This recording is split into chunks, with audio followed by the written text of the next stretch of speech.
மாயை அப்படின்ற ஒரு வார்த்தையை கேள்விப்பட்டிருக்கோம் இல்லையா? மாயா மாயான்னு சொல்லி சொல்றோம். மாயை அப்படின்னா என்ன அப்படின்றதுக்கு சாஸ்திரத்துல ஒரு அழகான எக்ஸ்பிளனேஷன் கொடுக்குறாங்க. மாயை அப்படின்னா ஆச்சரியகரமானது மாயை அப்படின்னு சொல்லி சொல்றாங்க. ஆச்சரியப்படக்கூடியது மாயைன்னு சொல்லி சொல்றாங்க.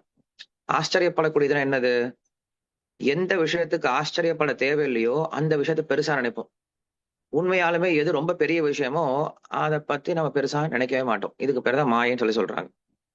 உதாரணம் சொல்லணும் அப்படின்னா, இப்போ ஒருத்தர் வந்து ஃபிளைட் ஓட்டிட்டு வராரு. ஃபிளைட்ல வந்து இறங்குறாரு. ஃபிளைட்ல வந்து இறங்குனதுக்கு அப்புறம் அந்த பையன் பாக்குறான். அடேங்கப்பா, இவ்வளவு பெரிய ஃபிளைட்டா, இவ்வளவு பெரிய வாகனமா, இத்தனை பேர் வந்து சேர்ந்தமே நம்ம அப்படின்னு நினைக்கிறோம். உள்ள இருந்து ரெண்டு பைலட் இறங்கி வராங்க. இறங்கி வந்த பின்னாடி சொல்றாங்க, இவங்க ரெண்டு பேர் தான்ப்பா இந்த ஃபிளைட்டை வந்து இயக்கிட்டு வந்தாங்க அப்படின்னு சொன்னாங்கன்னா, இவங்க ரெண்டு பேரா? இவங்க ரெண்டு பேரும் இவ்வளவு சின்னதா இருக்காங்க, இவங்க போய் எப்படி இவ்வளவு பெரிய ஃபிளைட்டை நகர்த்தி கொண்டு வர முடியும் அப்படின்ட்டு அந்த பையனால் நம்ப முடியல. அந்த பையன் நினைக்கிறான், இவங்க ரெண்டு பேருக்கு என்ன இருக்கு, ஃபிளைட் தான் நகர்ந்தது, இவங்களுக்கு ஒன்னும் திறமை எல்லாம் கிடையாது அப்படின்னு சொல்லிட்டு அவன் என்ன பண்றான், ஃபிளைட்டுக்கு முக்கியத்துவம் கொடுக்குறானே தவிர அந்த ஃபிளைட்டை நகர்த்திட்டு வந்த அந்த ஃபிளைட்டை ஓட்டிட்டு வந்த மனுஷங்களை பத்தி பெருசா யோசிக்கிறது கிடையாது. காரணம் என்ன அப்படின்னா,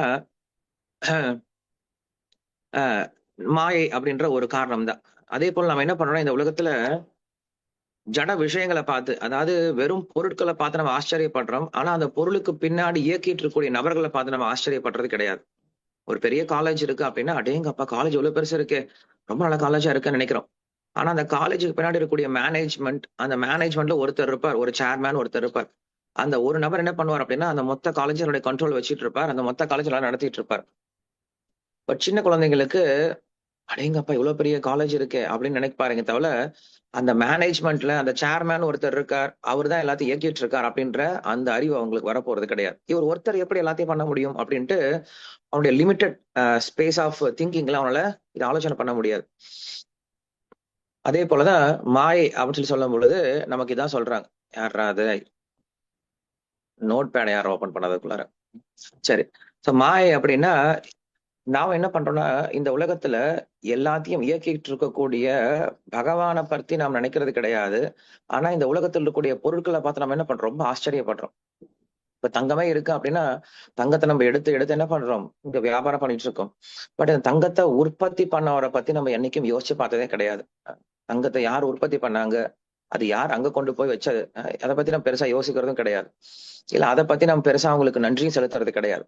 நம்ம சின்ன குழந்தைகளை போல இருக்கிறத எடுத்து யூஸ் பண்ணிட்டு அதுல நம்ம சந்தோஷத்தை அடைஞ்சிட்டு இருக்கோமே தவிர, இதற்கு பின்னாடி யாரு காரணம் அப்படிங்கிற விஷயத்தை யோசிக்கிறது கிடையாது. இதுதான் மாயன்னு சொல்லி சொல்றோம். அதனால மாயை அப்படின்னா, எதற்கு நாம் ஆச்சரியப்பட வேண்டுமோ, யாருக்கு நாம் வந்து பாராட்டை தெரிவிக்க வேண்டுமோ அவருக்கு தெரிவிக்காம சின்ன சின்ன விஷயத்தெல்லாம் பெருசா பெருசா நினைக்கிறதுக்கு பேர் தான் மாயைன்னு சொல்லி சொல்றாங்க. சோ நாம் அந்த மாதிரி மாயையில் இல்லாம உண்மையான தத்துவம் என்னது, உண்மையான காரணம் என்னது அப்படின்னு புரிஞ்சுக்கிட்டு அவங்களுக்கு நம்ம கங்க்ராச்சுலேட் பண்ணோம் அப்படின்னா ரொம்ப நல்ல விஷயமா இருக்கும்.